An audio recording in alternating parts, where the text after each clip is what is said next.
ఓం ఓం శ్రీమాత్రే నమః.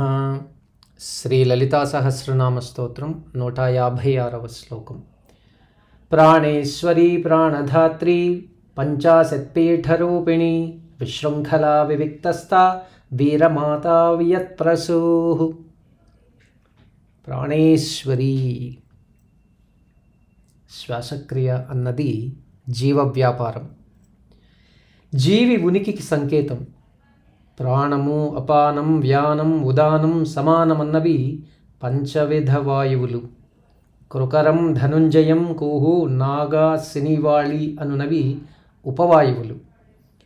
వీని సమిష్ట స్వరూపమే ప్రాణం. ప్రాణస్య ప్రాణః అనునది ప్రాణేశ్వరి. సాధనాపరంగా పదములకు స్వరమును కలిగించేది ప్రాణం. పరా, పశ్యంతి, మధ్యమా, వైఖరీలుగా మారుతూ వర్ణములను కూరుస్తుంది. కంఠస్థానము నుండి ప్రకటితమగును. అదే ప్రాణశక్తి. ప్రాణములనగా అక్షరములు. అక్షరమునకు స్వరము నొసంగునది పరమేశ్వరి. శరీరగతంగా జీవ వ్యాపారములను, భాషా వ్యాపారములను నిర్వహించు ప్రాణశక్తి ప్రాణమునకు ప్రాణమైన పరమేశ్వరి ప్రాణేశ్వరిగా పిలువబడింది. ఓం ఐం హ్రీం శ్రీం ప్రాణేశ్వర్యై నమః. ప్రాణధాత్రి అమ్మ అక్షర రూపిణి.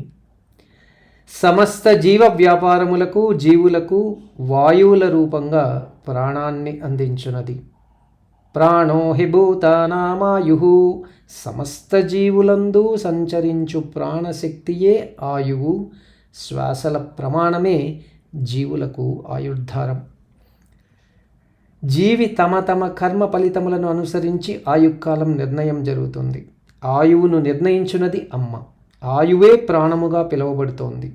ప్రాణోపాన వ్యానోదాన సమానమను అంశ వాయువులే ప్రాణము. ప్రాణమును ప్రసాదించు పరమేశ్వరి ప్రాణధాత్రి. ఓం ఐం హ్రీం శ్రీం ప్రాణధాత్ర్యై నమః. యోగపరంగా శరీరంలో 6 చక్రములు కలవు.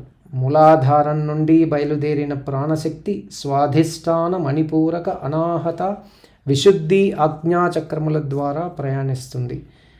పరాశక్తి క్రమక్రమంగా 50 వర్ణములను రూపంగా పంచాశత్ పీఠములు అంటారు.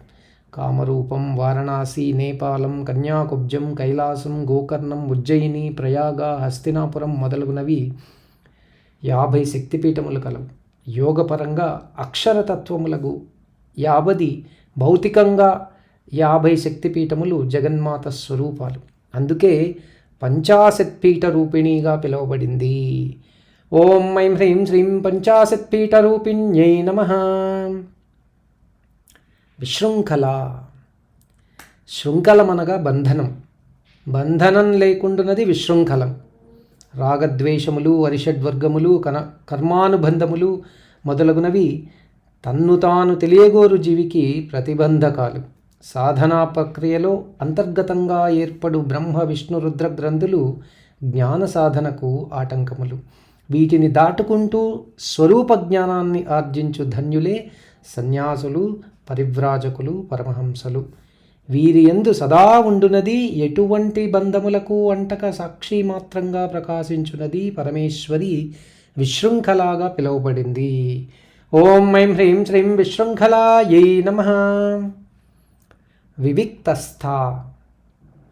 వివిక్తమనగా ఏకాంత ప్రదేశం, నిర్జన ప్రదేశం, ధ్యానమునకు అనుకూల ప్రదేశం. నియమనిష్టలతో ఆత్మజ్ఞానమును ఉపాసించుటకు అనుకూలమైనది.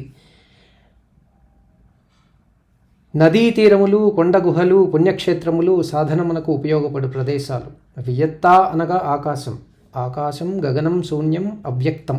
అవ్యక్తంలో ఉండి వ్యక్తమైనది పరంజ్యోతి. శూన్యంలో శూన్యంగా వ్యాపించిన పరాతత్వం. ద్వైతం కాని అద్వైత తత్వం. చిత్కళ. సాక్షిరూపం జగన్మాత. సమస్తములో ఉంటూ తనకంటూ ఎవరూ లేని అద్వైతానందమూర్తి పరమేశ్వరి వివిక్త. ఆమె వ్యాపించిన తత్వమే వివిక్తస్థ. ఓం ఐం హ్రీం శ్రీం వివిక్తస్థాయై నమః. వీరమాత్రే.